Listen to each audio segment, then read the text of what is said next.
The Avengers radio series, a cultural phenomenon in South Africa back in the 1970s. South Africa was a country with no national television service.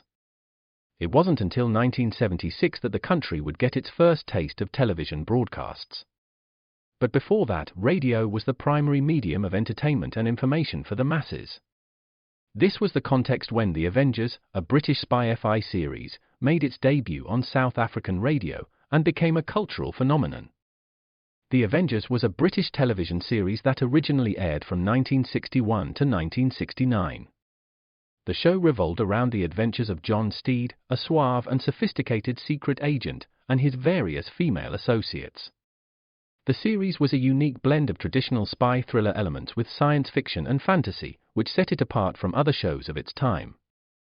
While the series was hugely popular in the UK and had also made a significant impact in the American markets, being one of the rare British series given a network transmission slot, it was virtually unknown in South Africa.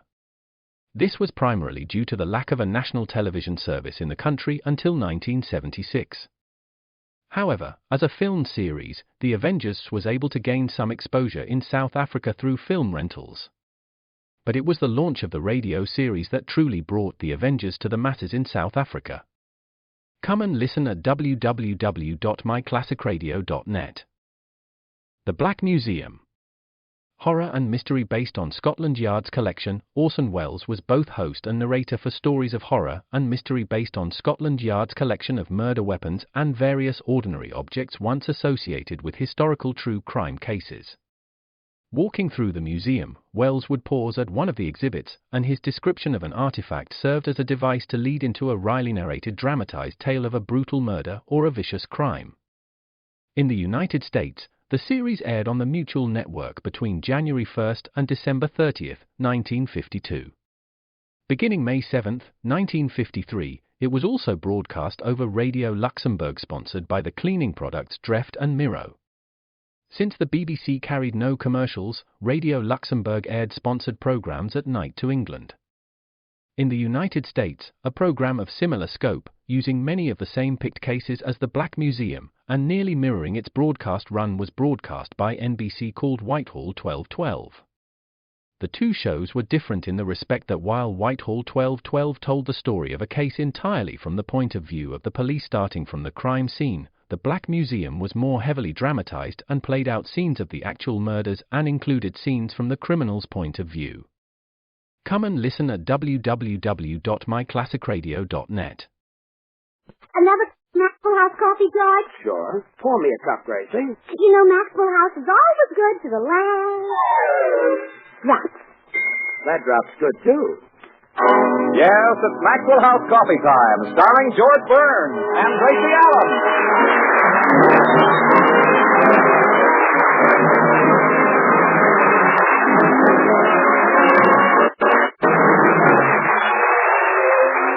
With yours truly, Toby Reed, Gail Gordon, Irene Tedrow, Dick Crenna, Mary Lee Robb, Dick Ryan, Harry Lubin, the Maxwell House Orchestra, and Bill Goodwin. For America's Thursday night comedy enjoyment, it's George and Gracie. And for America's everyday coffee-drinking enjoyment, it's Maxwell House. Always good to the last drop.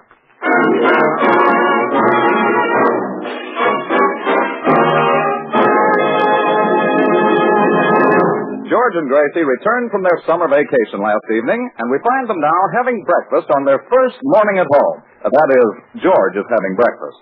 Gracie is peering through the window with a pair of high-powered binoculars. Gracie, what's the big idea?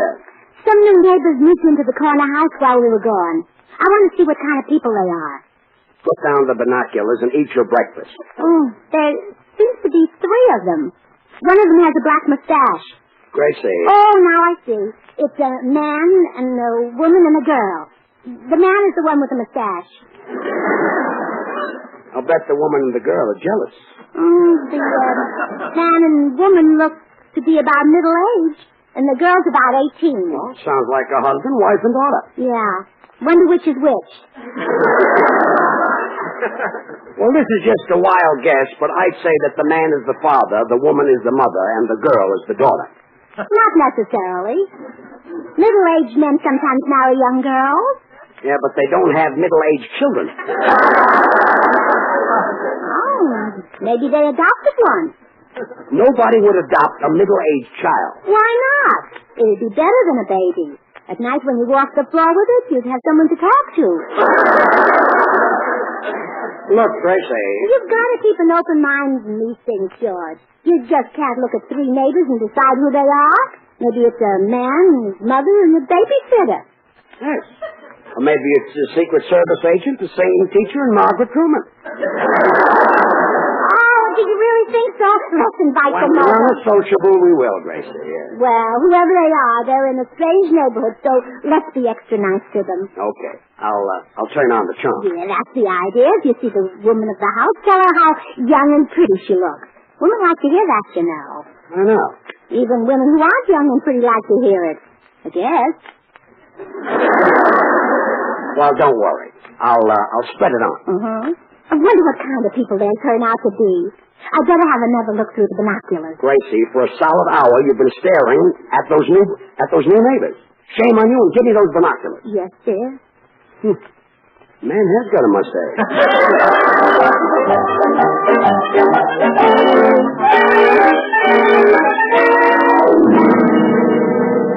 Daddy's not eating, Aunt Martha. Guessing Mrs. Mom's cooking. Is something wrong, Fred? You keep looking out the window. I believe there's a neighbor staring at us through binoculars. Binoculars? Either he's looking through binoculars or he has very long eyeballs. Let me see. Which house is it? That one. I thought no one lived there. Well, they arrived last evening, apparently from a vacation. Who are they, Fred? I don't know, Martha. There are two of them. A rather elderly gentleman and his young daughter. Oh, that's swell. Someone for me to pal around with. But how do you know she's his daughter? She carried in the suitcases. No sign of a wife? Not that I could see. Oh, Fred! I'll bet he's a widower. My horoscope definitely said I'd meet one today. Maybe at last we've moved into the right neighborhood. I hope so, Martha. The only one in Los Angeles we hadn't tried. Yes, Daddy, we keep moving around trying to get Aunt Martha married, but what about me? You're a child, Emily. Your Aunt Martha is a widow. Oh, but gee, Daddy, Harold and I love each other. He sends me and I send him. Well, the next time you send him, ask him not to return. But Daddy, Harold... We'll discuss it when your mother returns from her visit. Speaking of your sister's return, Martha, wouldn't she be surprised to find you romantically involved with our neighbor? Oh, yes.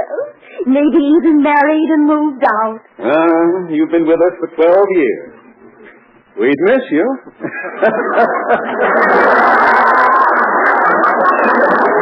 Oh, look, Aunt Martha. That widower just went out the front door and is headed this way. What a golden opportunity to meet him. I'll just happen to be in the front yard as he passes by. Oh, isn't it exciting, Emily? You may have a new uncle. Oh, I think it's super, Aunt Martha, but death. Here, Martha, take along some of these cookies you baked last night. They're delicious. But, Daddy, if he's a widower, he's looking for romance. At his age, he'll settle for cooking.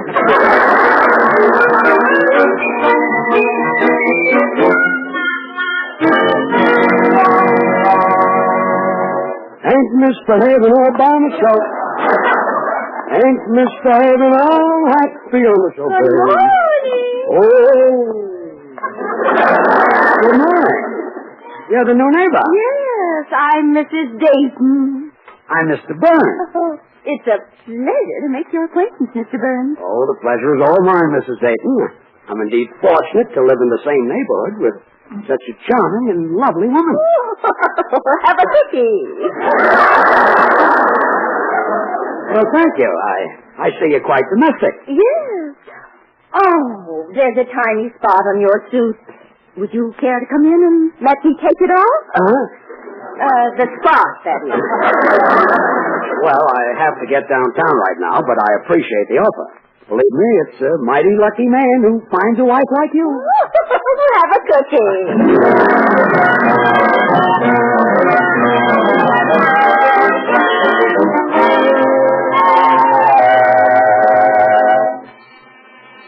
Come in. Hello. I'm Emily from down on the corner. Hello. I'm Gracie from right here. We're neighbors now, and we should get to know each other. Would you like to have a soda at the drugstore? My treat. Oh, I'd love to, Emily, but I can't leave the house now. We married women are so tied down. You're married? Yes. Jeepers, it must be wonderful to have a husband. I'm simply perishing to marry Harold. Oh? Is Harold nice?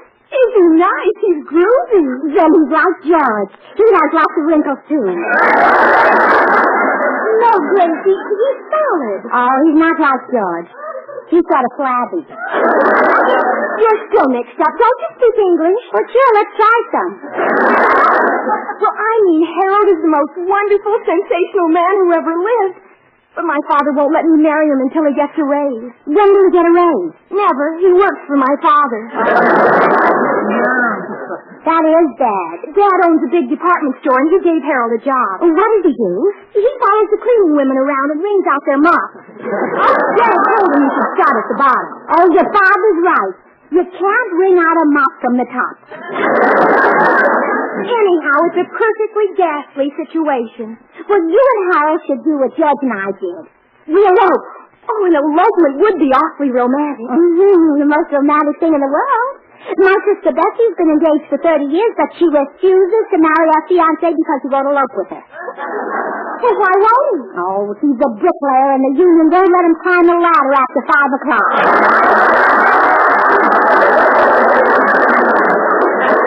I'd adore to elope, Gracie, but Harold would be simply petrified. I could never talk him into it. Well, I could. You send him over here on his lunch hour, and I'll arrange everything. Oh, Gracie, you've given me new hope. I'll see that Harold gets here, but death. Death or not, I'll talk him into it.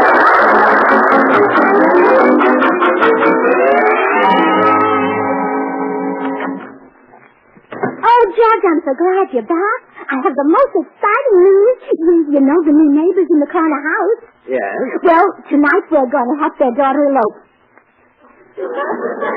Gracie, shouldn't we let the people live here an hour before you start wrecking their lives? But, George, I'm doing something nice. I'm helping their daughter get married. Does she have parental consent? Well, of course not. She's perfectly healthy. Do her mother and father object? No, they're glad she's healthy. Do they object to the marriage? Oh, that? Oh, that, yes. Oh, that. yes. They don't approve of Harold. Well, then we're not getting into trouble. I'm off to a great start with the mother. She likes me. Well, if she likes you, maybe you can get her on our side. You mean I should come right out and ask her if her daughter can elope? Well, no, not that bluntly. Sort of hit around and find out how she feels about impulsive marriages. All right, I'll do it. God. I feel like Cupid. Well, you're much better dressed. Now run along.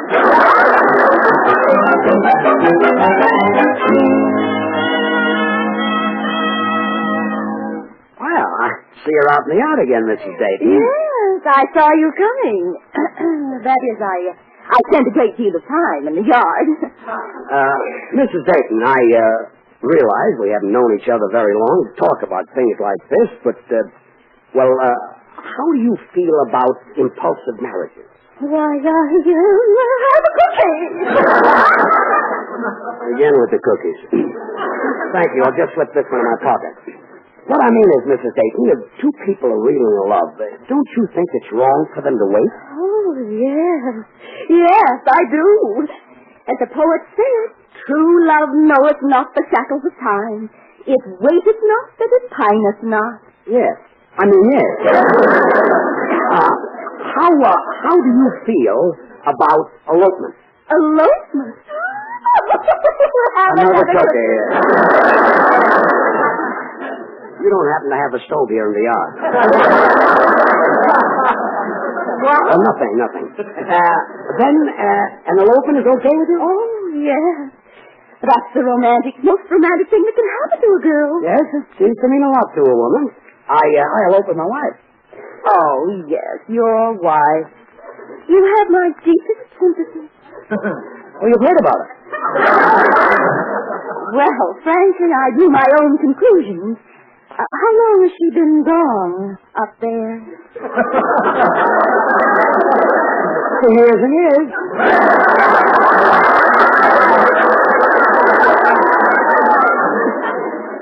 My heart goes out to you. Thanks. Well, I'll check back again about the elopement. Goodbye, Mrs. Dayton. Au revoir, Mr. Burns. Martha, Martha, it happened at last. Just think you'll never have to bake another lousy cookie.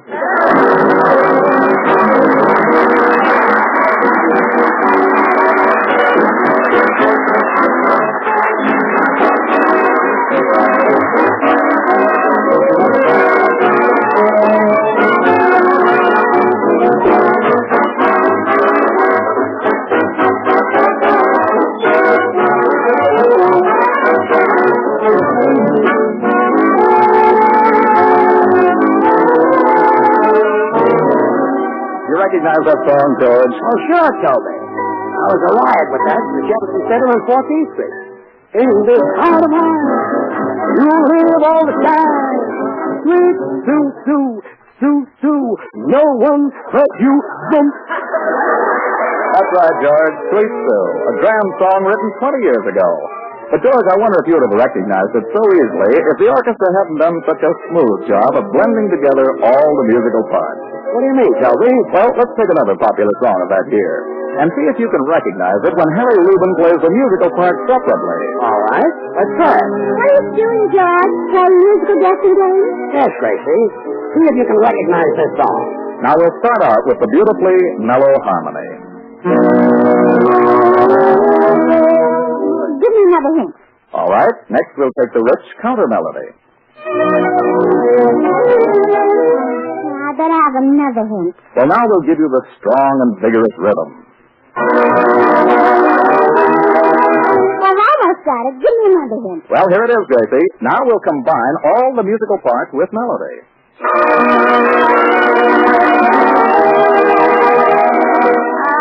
One more hint and I'll have it. Gracie, that's Carolina Moon. That's the hint I needed. It's Carolina Moon. What do I get? Get lost.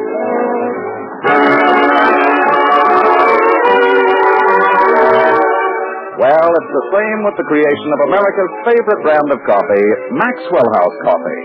No other coffee brings you that mellow, satisfying, good to the last drop flavor. No coffee but Maxwell House.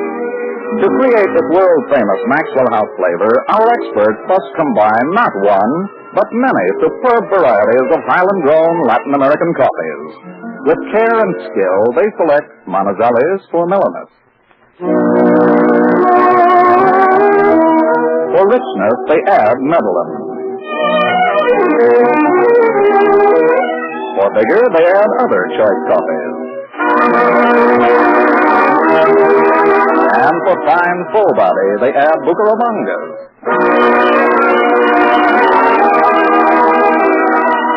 All blended into one great coffee, radiant roasted to flavor perfection, and brought to you vacuum-packed and roaster fresh.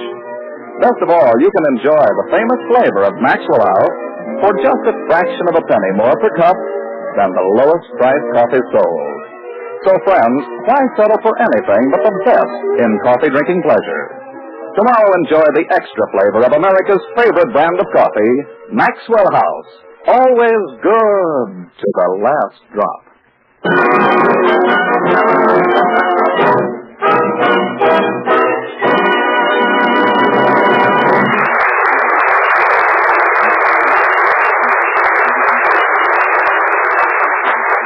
Well, George, did you speak to Emily's mother? Yeah, the idea of elopement is okay with her. In fact, she couldn't have been any more eager if she was going to be married herself. Well, wonderful. Now, all we have... Oh, that must be Harold. Come in. Hello. Are you Gracie? Yes, and you're Harold. That's right. I belong to Emily.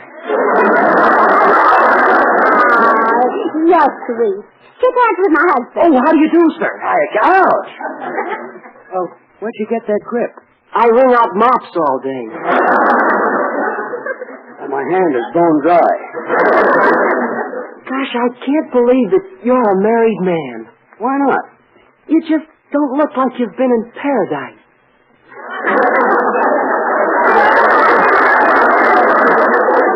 this may be murder. We had Emily send you over because we want to help you.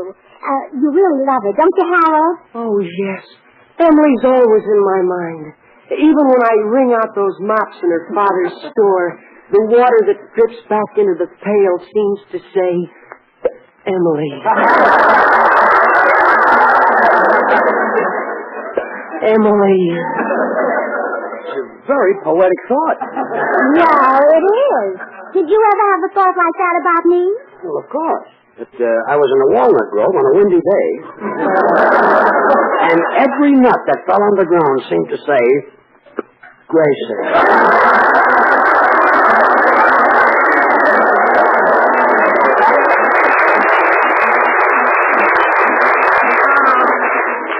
That was beautiful. It was very windy that day. Harold, why don't you marry Emily? Her father won't let me marry her until I get a raise, and he won't give me a raise. He's mean. Well, then elope with Emily tonight. Alone? Sure, kid. Man as mean as a father deserves a son-in-law like you. You're right. I'll do it. Good. I'll write the elopement note to Emily. Gracie, the note should be written in Harold's own hand. Oh, all right. Stick out your hand, Harold. In his handwriting. Oh, well, I'll dictate it, Harold. Here's a pen and paper. I'm ready. My beloved darling, at midnight we elope. Have a light burning in your window. Until then, I adore you, I worship you, I love you madly. Shall I sign it, a friend? That's a little cold. Make it a close friend. Don't be silly. Sign if you love her. And then hurry and take it over to Emily. Me? In broad daylight? Oh, her father will kill me. Oh, all right. George will take it. Meet us here at 11:15 tonight. Yes, ma'am. I'll go home and shave now. Oh, you're going to shave, that's sweet. So you look nice for the wedding. No, that's not it. This is the day of the month I always shave. So long, kid. Goodbye.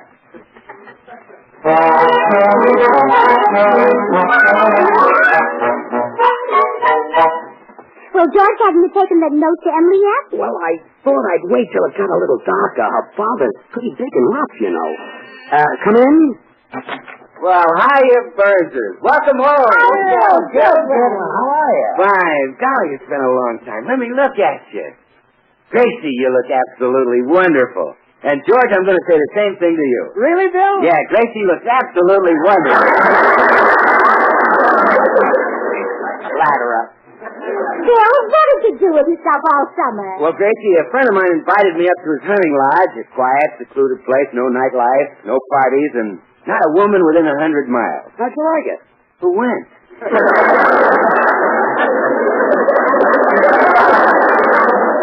It figured. Well, will you stay for dinner, Bill? Well, gee, I'd like to, Gracie, but I've got to run. Bill, drop this note off at the brick house on the corner. You're ordering me to? Oh, no, I won't do it. Who do you think you are, the President of the United States? But, Bill, it's for a pretty young girl. Give me the note, Harry.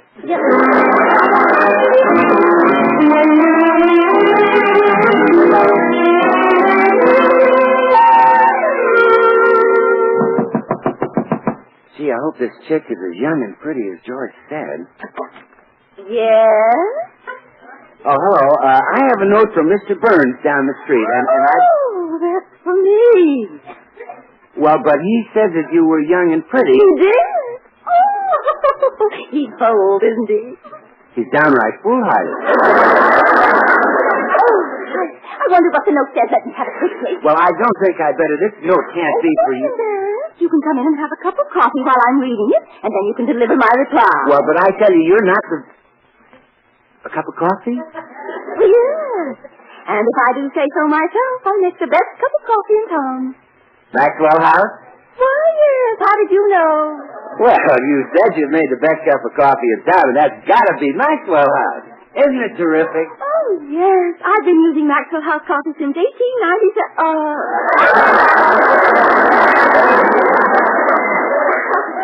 All my life.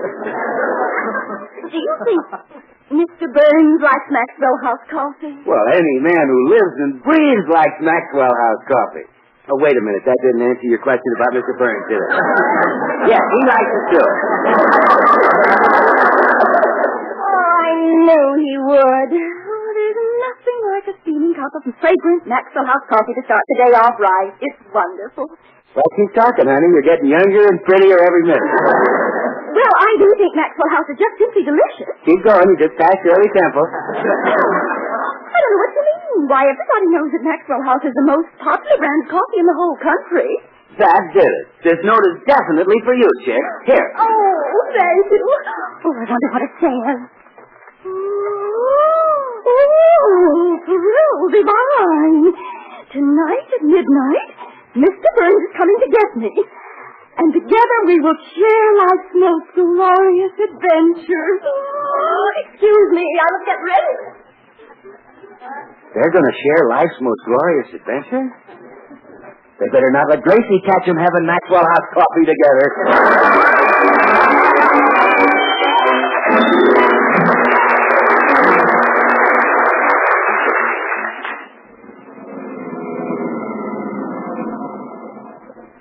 Well, there's Emily's house. It's just 2 minutes to 12. Grab the ladder and get going, kid. If there's a light in that upstairs window, is that Emily's bedroom, Harold? Gosh, I wouldn't know a thing like that. Well, I guess it is. Hurry and run up the ladder. I can't. My bones have turned to water. Well, then trickle up the ladder. I just can't. I'm too scared. But this is Emily's elopement. Somebody's got to carry her down the ladder. Well, there's only one of us that can do that. Oh, all right. If I must, I must. I meant me. You wait here.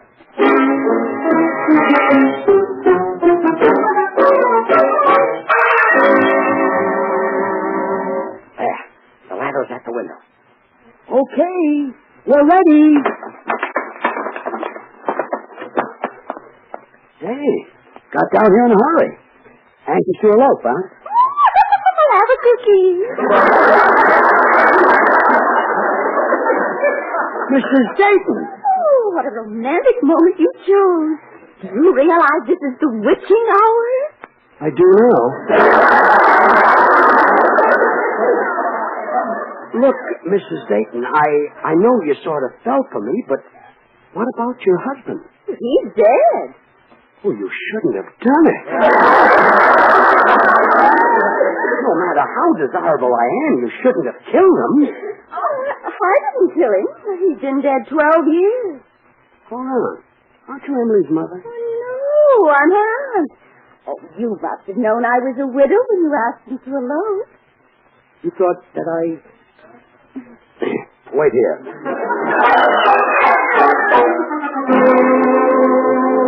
It's a terrible misunderstanding, Gracie. This widow thinks I'm going to elope and marry her. Mr. Burns, come back. Martha's waiting. Now the old man is there. Well, George, I've got an idea. What? You go back and stall them. Harold and I will sneak around and get Emily and start for the justice of the peace. Yeah. And when you hear me honk the horn, you know we're on our way. I see. Go on.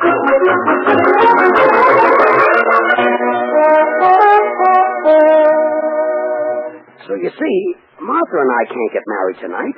We haven't got a license. Oh, I've had one ready for 10 years.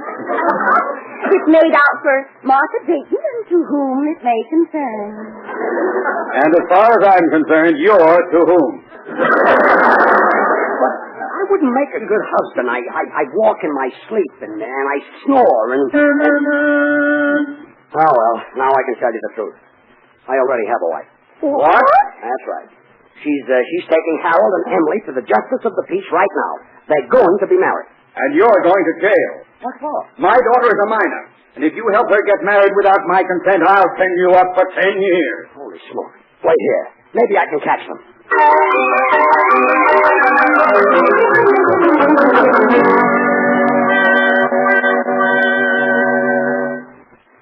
In sickness and in health till death do you part. Answer I do.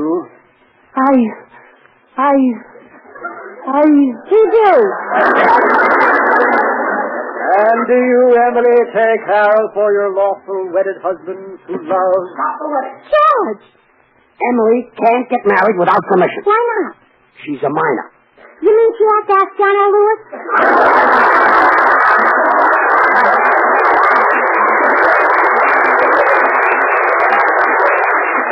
She's under 18. Go home, kids. There'll be no wedding tonight. But, George, I've already given the justice of the peace $5. Well, he'll give it back. I will not. You got me out of a warm bed in the middle of the night to perform a wedding ceremony, which I am perfectly willing to do. But there's nobody here who...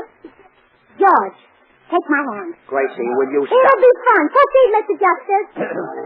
You, George, lady, woman, Gracie, all your offering and